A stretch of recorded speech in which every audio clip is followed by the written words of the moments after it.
أنا فيه الباحث عدنان قاضي إيه؟ عنده كتاب اسمه الأهلة نظرة شمولية ودراسة فلكية. في نتيجة خطيرة قالها أنا بس أشاورك فيها وتشوف أنت وش رأيك فيها. يقول الدراسة طبعا عملها على رمضان وشوال وذي الحجة من الأعوام من 1380 إلى العام اللي أنت تقوله 1430 1429 يعني تقريبا قعد 50 سنة الرجل في المملكة.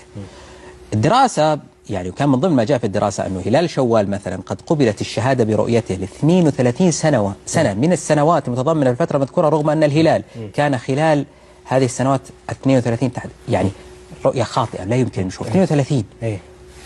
معقولة الكلام اللي يقوله؟ تتفق معه؟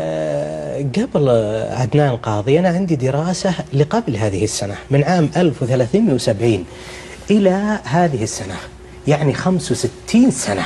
أنت 65 سنة؟ أنا دراستي 65 سنة.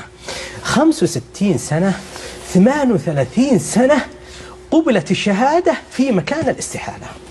عد لي المعلومة. 38 سنة أو 38 حالة لدخول رمضان، و38 حالة لدخول شوال، و37 حالة لدخول شهر ذي الحجة. قبلت الشهادة والقمر غير موجود البتة على الأفق. طيب شو شايفين الناس دول؟